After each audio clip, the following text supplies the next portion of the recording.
जय श्री कृष्ण मित्रों। हर महीने हमारी माताओं बहनों को मासिक धर्म की पीड़ा से क्यों गुजरना पड़ता है।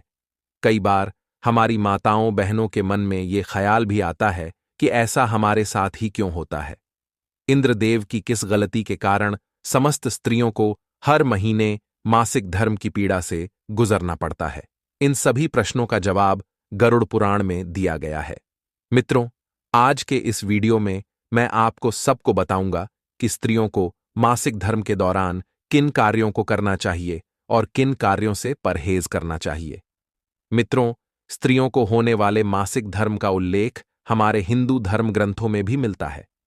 समस्त माताओं बहनों को यह पौराणिक कथा पूरी अवश्य सुननी चाहिए, जिसे सुनने के बाद आपके मन में उठ रहे सभी प्रश्नों का उत्तर आपको मिल जाएगा। चलिए, आपका समय ज्यादा ना व्यर्थ करते हुए कथा को प्रारंभ करते हैं। मित्रों, एक बार भगवान विष्णु माता लक्ष्मी के साथ क्षीरसागर में शेष नाग की शैया पर विराजमान थे। तभी एकाएक देवी लक्ष्मी भगवान विष्णु से पूछती हैं, हे प्रभु, आज मेरे मन में एक प्रश्न को लेकर एक शंका उत्पन्न हो रही है। हे स्वामी, कृपया आप मेरे इस शंका का समाधान कीजिए। भगवान विष्णु माता लक्ष्मी की बात सुनने के बाद कहते हैं, हे नयन प्रिय, तुम्हारे मन में किस प्रश्न को लेकर शंका उत्पन्न हो रही है। मेरे रहते हुए तुम व्यर्थ ही चिंतित हो रही हो। हे प्रिय, तुम्हारे मन में जो भी प्रश्न है तुम निसंकोच होकर पूछो। मैं तुम्हारे मन में उठ रहे सभी प्रश्नों का समाधान अवश्य करूंगा। तब माता लक्ष्मी कहती हैं, हे स्वामी, स्त्रियों को प्रतिमाह मासिक धर्म की पीड़ा से क्यों गुजरना पड़ता है। इंद्रदेव की किस गलती के कारण समस्त संसार की स्त्रियों को हर महीने मासिक धर्म की पीड़ा सहन करनी पड़ती है। माता लक्ष्मी ने अपना दूसरा प्रश्न पूछते हुए कहा कि स्वामी, मेरा दूसरा प्रश्न यह है कि एक रजस्वला स्त्री अर्थात मासिक धर्म से पीड़ित स्त्री को कौन से कार्य नहीं करने चाहिए जिससे वह अपने ऊपर लगने वाले पाप से बच सके। तब भगवान विष्णु देवी लक्ष्मी की ओर देखने लगते हैं और मुस्कुराकर कहते हैं, देवी, तुमने संपूर्ण स्त्री जाति के कल्याण हेतु अत्यंत उत्तम प्रश्न किया है। चलिए आपको बताते हैं इंद्रदेव की किस गलती के कारण स्त्रियों को यह दुख सहन करना पड़ता है। हे देवी, भागवत पुराण के अनुसार एक बार देवताओं के गुरु बृहस्पति और देवलोक के राजा इंद्र में किसी बात को लेकर विवाद हो गया। इस विवाद से देवताओं के गुरु बृहस्पति देवराज इंद्र से काफी नाराज हो गए और देवलोक छोड़कर कहीं और चले गए। असुरों ने इसी मौके का फायदा उठाकर देवलोक पर अपनी पूरी सेना के साथ आक्रमण कर दिया। यह युद्ध काफी दिनों तक चला। अंत में राक्षसों की विजय हुई और राक्षसों ने इंद्रलोक पर कब्जा कर लिया और देवराज इंद्र को इंद्रलोक छोड़कर जाना पड़ा। तब देवराज इंद्र ब्रह्मा जी के पास पहुंचे और इंद्रलोक में घटित हुई सारी घटना ब्रह्मा जी को बताते हैं और उनसे मदद मांगते हैं। फिर ब्रह्मा जी ने कहा कि हे देवराज, आपको किसी ब्रह्मज्ञानी की सेवा करनी चाहिए। यदि वह प्रसन्न हो गए तो तुम्हें अपना खोया हुआ इंद्रलोक और राज सिंहासन वापस मिल सकता है। देवराज इंद्र ब्रह्मा जी के आज्ञानुसार एक ब्रह्मज्ञानी व्यक्ति की खोज की और उस ब्रह्मज्ञानी व्यक्ति की सेवा करने लगे। लेकिन इंद्रदेव इस बात से अनजान थे कि उस ब्रह्मज्ञानी की माता असुर अर्थात राक्षसी थी, इसलिए उसका असुरों के प्रति विशेष लगाव था। ऐसे में इंद्रदेव द्वारा अर्पित सारी हवन सामग्री इंद्रदेव द्वारा जो देवताओं को अर्पित की जाती थी वह ब्रह्मज्ञानी व्यक्ति असुरों को चढ़ाया करता था। इससे इंद्रदेव की सेवा भंग हो रही थी। जब इंद्र को यह बात पता चली तो वो बहुत क्रोधित हुए और उन्होंने उस ब्रह्मज्ञानी की हत्या कर दी।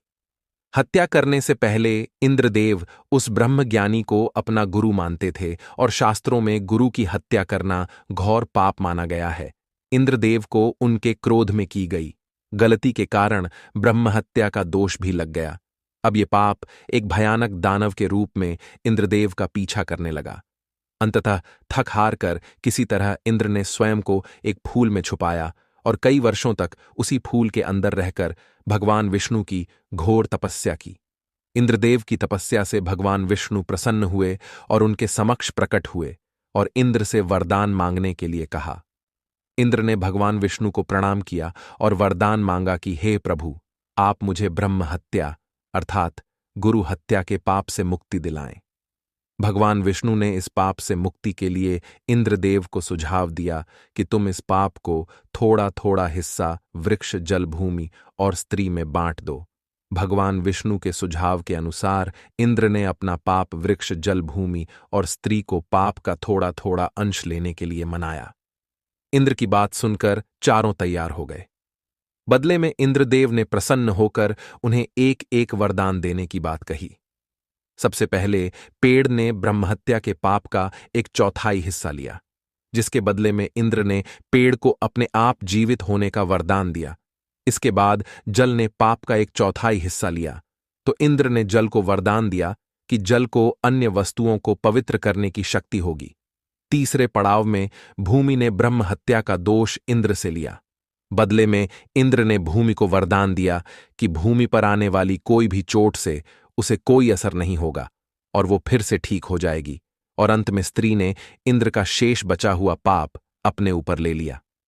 बदले में इंद्र ने स्त्री को वरदान दिया कि स्त्रियों को हर महीने मासिक धर्म होगा, लेकिन महिलाएं पुरुषों की अपेक्षा कई गुना ज्यादा काम का आनंद उठा सकेंगी। तभी से संसार की समस्त स्त्रियों को हर महीने मासिक धर्म की पीड़ा से गुजरना पड़ता है।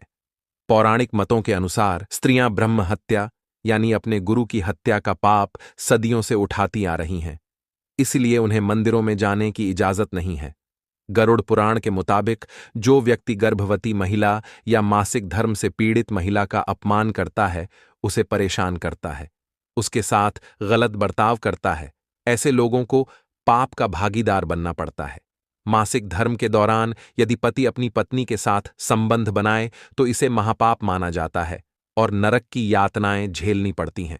फिर भगवान विष्णु देवी लक्ष्मी से कहते हैं, हे प्रिय, यह कथा सुनने के बाद आपके पहले प्रश्न का उत्तर तो आपको मिल ही गया है।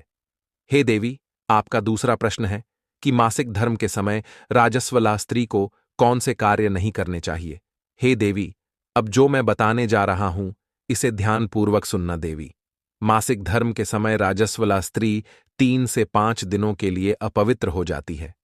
इस दौरान स्त्री को पूजा पाठ नहीं करना चाहिए, ना ही पवित्र पुस्तकों को हाथ लगाना चाहिए और ना ही सत्संग करना चाहिए।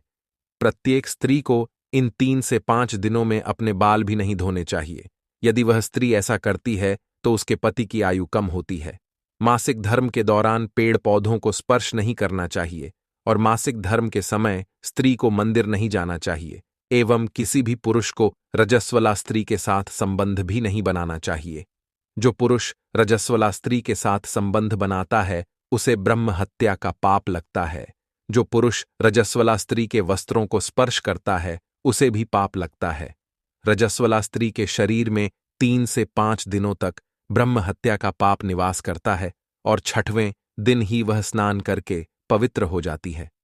6वें दिन स्नान करने के पश्चात रजस्वला स्त्री को अपने पति का मुख देखना चाहिए, अन्य किसी पुरुष का मुख नहीं देखना चाहिए। यदि पति समीप ना हो तो सूर्यदेव के दर्शन करने चाहिए। आगे भगवान विष्णु कहते हैं, हे देवी, इस प्रकार से मैंने आपको स्त्री के रजस्वला होने के पीछे की कथा और रजस्वला स्त्री को कौन से कार्य नहीं करने चाहिए इसके विषय में बता दिया है।